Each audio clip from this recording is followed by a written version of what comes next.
Halo semuanya, nama saya Tabita dari Budimu Komunikasi dengan NIM 2171650058 dari Universitas Kristen Indonesia. Di sini saya akan membahas rangkuman pengantar ilmu hukum. Bagian pertama bab 1 itu pengertian hukum. PIH atau pengantar ilmu hukum merupakan kata yang berasal dari kata pengantar yang artinya membawa ke tempat yang dituju. Dalam bahasa Belanda itu inleiding dan yang Inggris itu introduction yang artinya memperkenalkan. Dalam ini yang akan diperkenalkan adalah ilmu hukum. Pengertian dari segi ilmu hukum. Satjipto Raharjo memberikan pengertian bahwa ilmu hukum adalah segala pengetahuan hukum yang mempelajari hukum dalam segala bentuk dan manifestasinya. Ilmu hukum tidak hanya membicarakan peraturan perundang-undangan, melainkan filsafatnya juga, perkembangan dari masa lalu sampai sekarang, serta fungsi-fungsi hukum tingkat peradaban manusia. Jadi, ilmu hukum tidak hanya mempersoalkan suatu tatanan hukum tertentu di suatu negara. Dengan demikian, dengan singkat dapat dikatakan bahwa subjek dari ilmu hukum adalah hukum sebagai fenomena dalam kehidupan manusia. Cabang-cabang ilmu hukum menurut Freud, yang pertama itu dogmatik hukum, yang kedua sejarah hukum, yang ketiga perbandingan hukum, yang keempat politik hukum, yang kelima ajaran hukum umum.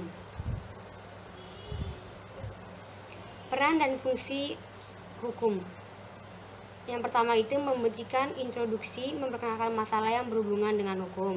Yang kedua, menjelaskan keadaan, inti, maksud, dan tujuan yang penting pada hukum. Yang ketiga, memperkenalkan pengetahuan, mempelajari seluk-beluk dari hukum dalam membentuk dan manifestasinya. Hakikat pengantar ilmu hukum. Pengantar ilmu hukum merupakan suatu mata pelajaran yang menjadi pengantar dan penunjuk jalan bagi siapapun yang ingin mempelajarinya sebagai ilmu hukum, yang ternyata sangat luas ruang lingkupnya. Mereka tidak akan mungkin memahami dengan baik mengenai cabang ilmu hukum tanpa menguasainya. Arti hukum dari segi etimologi. Hukum. Kata hukum yang berasal dari bahasa Arab dan merupakan bentuk tunggal. Kata jamaknya itu alkas, yang selanjutnya diambil alih dalam bahasa Indonesia menjadi hukum. Di dalam pengertian hukum terkandung pengertian bertalian erat dengan pengertian yang dapat melakukan paksaan. Hukum dalam berbagai arti. Ada banyak penjelasan tentang arti hukum dari segi etimologi. Hukum menurut pandangan masyarakat meliputi yang pertama, hukum dalam arti keputusan penguasa. Yang kedua, hukum dalam arti petugas. Yang ketiga, hukum dalam arti sikap tindak. Yang keempat, hukum dalam arti gejala sosial. Yang kelima, hukum dalam arti budaya. Yang keenam, hukum dalam arti kaidah. Yang ketujuh, hukum dalam arti tata hukum. Yang kedelapan, hukum dalam arti jalinan nilai. Yang kesembilan, hukum dalam arti disiplin. Fungsi hukum. Yang pertama, sebagai alat pengatur tata tertib hubungan masyarakat. Yang kedua, sebagai sarana untuk mewujudkan keadilan sosial lahir batin. Yang ketiga, sebagai penggerak pembangunan. Yang keempat, fungsi kritis hukum. Keadilan ada dua macam, keadilan distribusi atau justitia distribus. Yang kedua, keadilan kumulatif. Hukum yang ditaati orang itu adalah yang pertama, masbah hukum alam dan hukum kodrat. Yang kedua, masbah sejarah. Yang ketiga, teori teokrasi. Yang keempat, teori kedaulatan. Yang kelima, teori kedaulatan negara. Yang keenam, teori kedaulatan hukum. Kodifikasi dan perkembangan hukum. Yang pertama itu, apakah kodifikasi itu? Kodifikasi hukum adalah pembukaan hukum dalam suatu himpunan undang-undang dalam materi yang sama dan memiliki tujuan yaitu agar dapat suatu kesatuan hukum dan suatu kepastian dari hukum.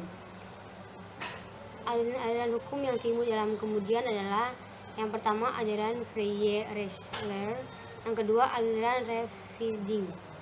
Aliran hukum yang pertama itu ada aliran legisme, yang kedua aliran Freie Rechtslehre, yang ketiga aliran Rechtspflege.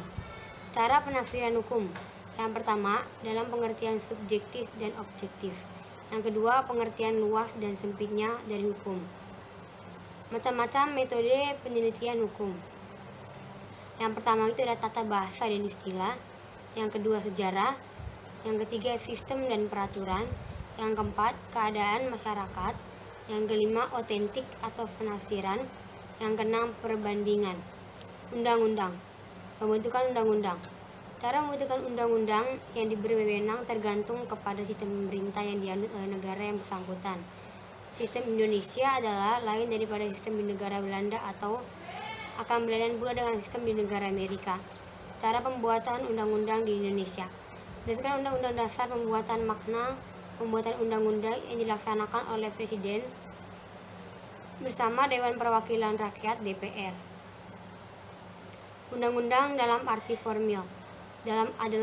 Undang-undang dalam arti formil adalah keputusan penguasa yang diberi nama undang-undang yang dibentuk.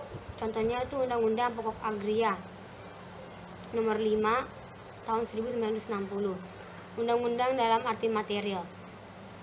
Undang-undang dalam arti material adalah penetapan kaidah hukum yang disebutkan dengan tegas sehingga menurut sifatnya menjadi mengikat. Tata jenjang dari perundang-undangan.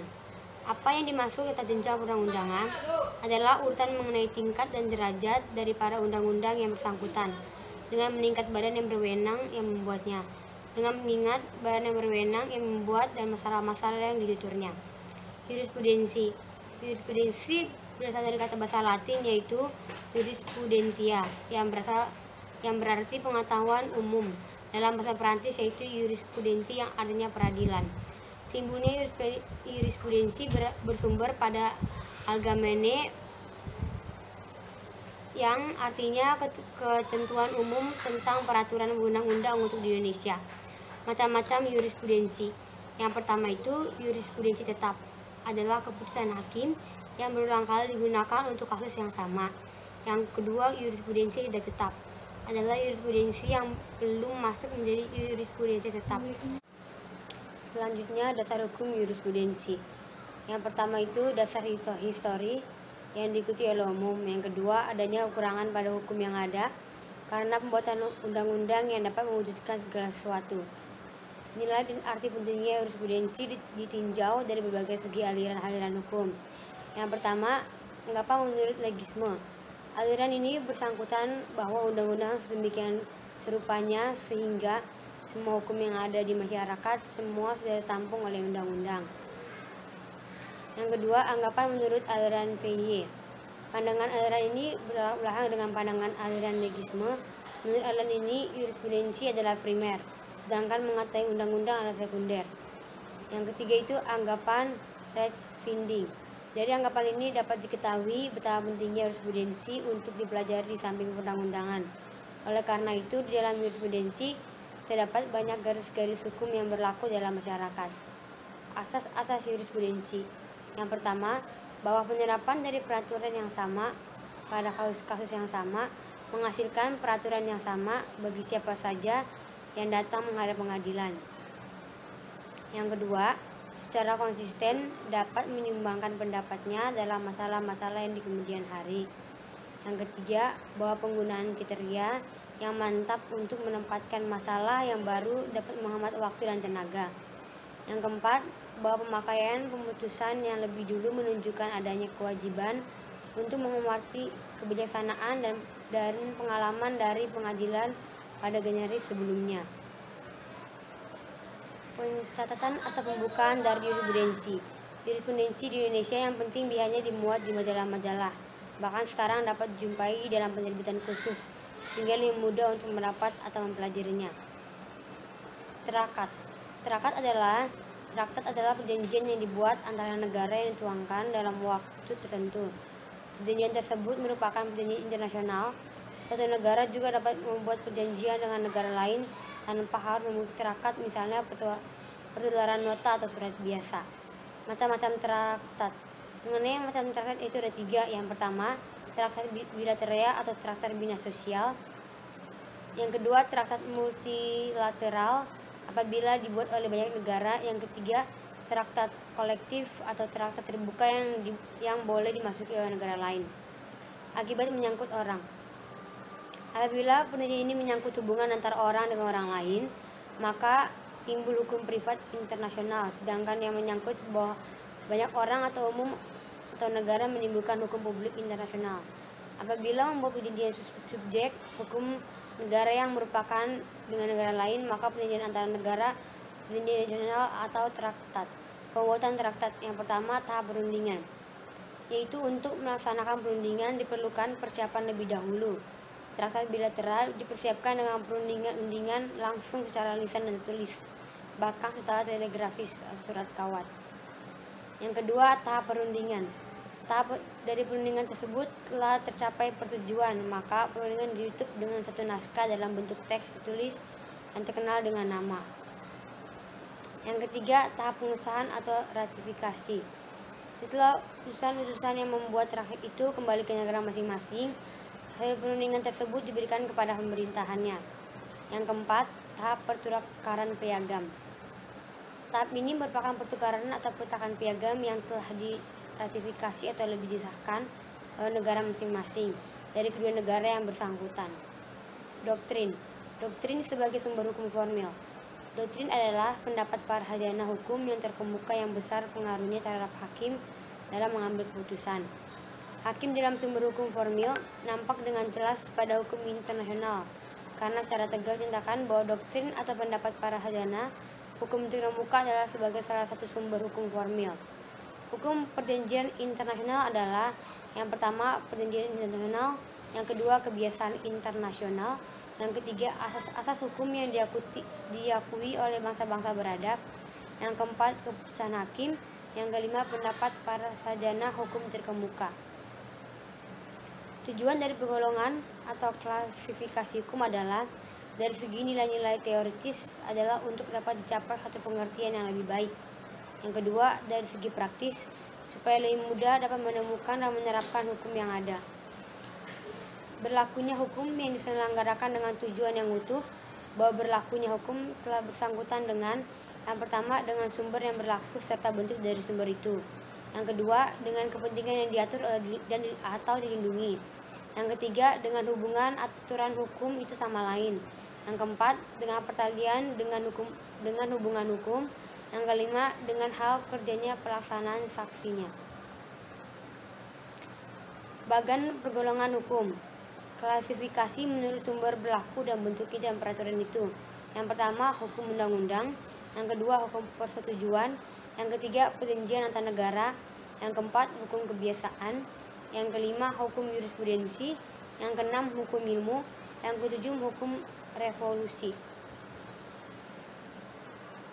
Klasifikasi menurut kepentingan yang diatur. Yang pertama, hukum privat. Dalam hukum privat, hukum perdata, hukum dagang, hukum privat internasional. Yang kedua, hukum publik. Dalam hukum publik itu ada hukum negara, hukum tata usaha negara, hukum antara negara, hukum pidana, hukum acara. Yang ketiga, klasifikasi menurut hubungan antara hukum. Yang pertama itu hukum antar waktu, yang kedua hukum antar tempat, yang ketiga hukum antar golongan, yang keempat hukum antar negara, yang kelima hukum privat internasional. Klasifikasi menurut ukuran pertalian hubungan hukum. Yang pertama itu ius constitutum, yang kedua ius constituendum, yang ketiga hukum objektif, yang keempat hukum subjektif. Klasifikasi menurut kerja dan saksi. Yang pertama hukum kaidah, yang kedua hukum saksi, yang ketiga hukum memaksa, yang keempat hukum mengatur. Bagan penggolongan atau klasifikasi hukum. Yang pertama itu hukum menurut sumbernya, hukum undang-undang, yang kedua hukum traktat, yang ketiga hukum kebiasaan dan hukum adat, yang keempat hukum jurisprudensi, yang kelima hukum ilmu. Hukum berdasarkan daerah kerja dan kekuasaannya. Yang pertama hukum nasional, yang kedua hukum internasional, yang ketiga hukum asing. Hukum berdasarkan kekuatan itu yang pertama hukum paksa, yang kedua hukum tambahan. Hukum berdasarkan isinya, yang pertama itu hukum publik. Dalam hukum publik itu ada hukum pidana dan hukum negara. Dalam hukum pidana itu ada hukum pidana objektif, hukum pidana subjektif, hukum pidana supil, hukum pidana militer, hukum pidana fiskal. Dalam hukum negara itu ada hukum tata negara, hukum tata usaha negara. Dalam hukum pidana objektif itu ada hukum pidana material dan hukum pidana formil. Dalam hukum tata usaha negara itu adalah hukum pajak, ada hukum pemburuan, ada hukum acara. Dalam hukum acara ada hukum pidana, hukum perdata, hukum tata usaha negara. Yang kedua itu hukum privat. Dalam hukum privat itu terdiri hukum perdata, hukum dagang, hukum perselisihan. Dalam hukum perselisihan itu ada internasional dan nasional. Ada intergetil, ada interlokal, ada antar agama dan interregional. Yang kelima itu berdasarkan hukum atau fungsi pemeliharanya dan cara mempertahankannya. Yang pertama hukum material dan hukum formil. Yang keenam hukum berdasarkan bentuknya. Yang pertama hukum tertulis dan hukum tak tulis. Dalam hukum tertulis itu ada yang dikodifikasikan dan yang tidak dikodifikasikan. Yang ketujuh hukum berdasarkan wujudnya. Yang pertama hukum objektif, yang kedua hukum subjektif. Yang kedelapan itu hukum berdasarkan waktu berlakunya.